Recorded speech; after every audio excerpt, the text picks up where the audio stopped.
Les choses que vous traînez, les attitudes que vous avez, ne sont même pas de vous.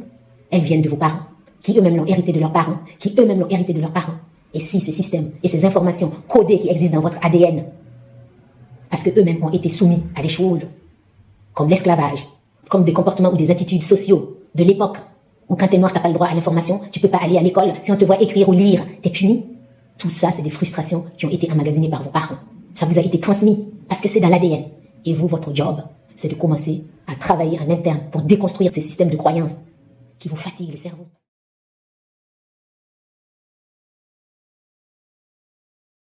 Posez-vous la question, qui suis-je maintenant?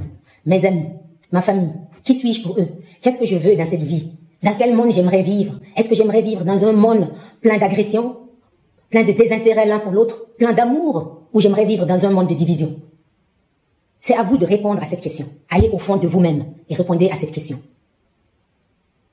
Moi, j'ai choisi mon camp. Je suis pour l'unité, pas la division. En réalité, il n'y a pas de division. Tout est une question de perception. Tout est une question de perception. Et aussi, rappelez-vous, nous sommes des miroirs ambulants, les uns pour les autres. En réalité, quand tu observes quelqu'un, quand tu juges quelqu'un, quand quelqu'un te parle et que ça te titille, considère ça comme si la personne était en train de t'informer sur un aspect de toi-même. Quelle est cette part de toi qui se sent frustrée lorsqu'on te dit la vérité? Quel est cet enfant blessé en toi qui a mal lorsqu'on lui dit les choses vraies? Ou quel enfant étais-tu? Préférais-tu qu'on te monte? T'a-t-on dit la vérité? Comment étais-tu écouté? Toutes ces questions, c'est des questions que vous devez vous poser et vous allez comprendre ce qui fait que vous réagissez de telle manière ou d'une autre quand vous êtes en société, quand vous êtes en présence des gens. On est actuellement dans une période de connaissance, de vérité, de recherche de la voie juste. Mais la vérité, elle vous appartient parce que chacun de nous a sa vérité. Et sachez que votre vérité est toujours liée à votre perception. La résonance, c'est la loi de la résonance. Si tout ce que je dis ici résonne avec vous, c'est-à-dire si lorsque je parle, vous sentez qu'il y a quelque chose dans votre cœur ou dans votre corps qui dit tiens, ça mérite réflexion. Si vous sentez ce titillement en vous, c'est votre corps qui vous parle. Il est plus intelligent, votre corps, que le mental. Le corps, c'est notre guide premier. L'intuition, c'est votre corps qui vous parle. Réfléchissez. Et choisissez la voie juste. Ça, c'est le moment pour chacun de nous d'être responsable dans la vie.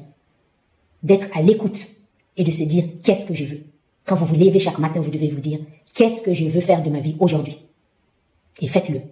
Le moindre petit mouvement que vous faites a un impact. C'est un signal à l'univers pour dire que vous êtes prêt pour aller dans cette voie. Prenez la peine d'essayer. Chacun de nous apporte sa pierre à l'édifice. Ce qui compte, ce n'est pas la couleur de la peau. La couleur de la peau, c'est une illusion. C'est une illusion.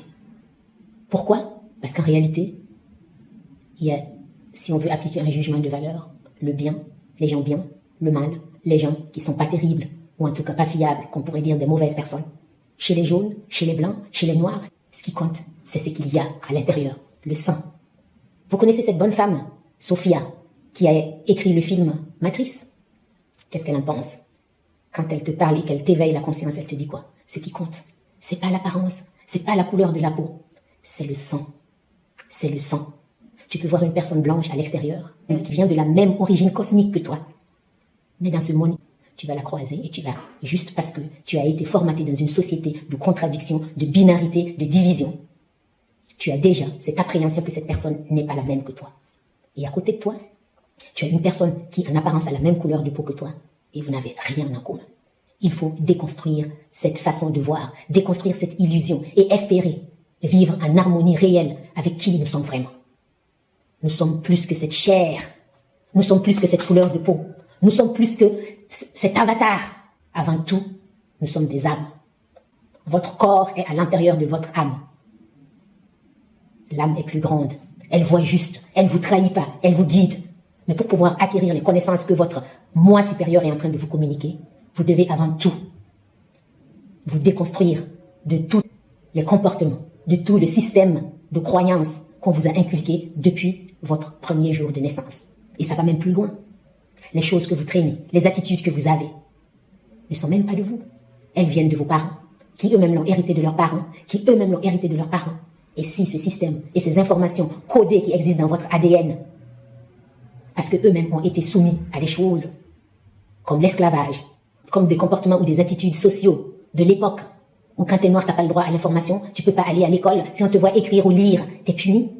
Tout ça, c'est des frustrations qui ont été emmagasinées par vos parents. Ça vous a été transmis, parce que c'est dans l'ADN. Et vous, votre job, c'est de commencer à travailler en interne pour déconstruire tous ces systèmes de croyances qui vous fatiguent le cerveau, qui vous fait croire que vous êtes moins que quelqu'un d'autre quand vous croisez la personne dans la rue, qui vous fait avoir peur quand vous postulez pour un emploi que vous vous dites déjà, je sais que je vais pas l'avoir parce qu'ils vont mal me juger. N'allez pas dans ce sens. Croyez en vous, parce que vous n'êtes pas cette chair. Il faut voir loin. Voyez au-delà. Voyez votre âme, votre premier moi. Essayez, réfléchissez à ce qui a été dit ici. Je sais que dans la communauté, quand tu es une personne noire, on s'attend à ce que tu aies un penchant pour un type, un penchant pour une communauté donnée, une attitude, on s'attend à ça. Il n'y a pas d'attente. Chacun de nous est là pour créer sa propre réalité. Et vous, quelle réalité aimeriez-vous? Oubliez ces éléments historiques qui vous font croire que vous êtes moins que ça. Quelle réalité vous voulez créer aujourd'hui pour vous-même? C'est à vous de décider. Vous pouvez vous vivre dans la tragédie, ou vous pouvez vous dire que chaque matin, je m'élève et je vis dans un monde idéal. Et ça commence par chacun de nous. Chacun de nous. C'est à nous de décider. Voilà. C'est une première approche. C'est vrai que ça fait très longtemps que je ne suis pas revenue sur la scène, mais c'est comme on dit, pour pouvoir espérer transmettre quelque chose aux gens, il faut d'abord commencer par soi. Parce que chacun de nous est responsable. J'ai essayé de me trouver. Je me suis trouvée. J'ai rencontré des informations contradictoires. J'ai ouvert des blessures anciennes. J'ai regardé au fond de moi. Je n'ai pas eu peur de la part d'ombre qui est en moi. Parce que plus grande est l'ombre, encore plus grande est la lumière. Les parts d'ombre sont là pour nous éclairer. Allez chercher votre part d'ombre. Guérissez cet enfant blessé qui est en vous. Et laissez éclater la lumière qui vous guide, qui vous guidera. Vibrez dans l'amour. Élevez votre conscience. Et écoutez réellement la nature autour de vous. Les informations vous sont données. Tous les jours. Vous n'êtes pas seul. Vous n'êtes pas seul. Il y a une grande équipe derrière vous qui travaille pour vous, qui vous donne des informations, comme le petit pousset. Mais voyez-vous ces petits grains qui sont lancés sur votre chemin, ces synchronicités que vous voyez dans la journée, tous ces nombres que vous lisez, 2, 2, 2, 1, 1, 1, 5, 5, 5, 9, 9, 9, prêtez-vous attention à ça. C'est un signe, c'était une conversation avec votre moi supérieur. L'avez-vous remarqué? Ou êtes-vous occupé avec vos écouteurs, avec des informations qui ne vous nourrissent pas l'âme? Déconnectez-vous un peu et connectez-vous avec vous-même. C'est tout pour aujourd'hui. Je vous aime très fort. Prenez soin de vous et à très bientôt.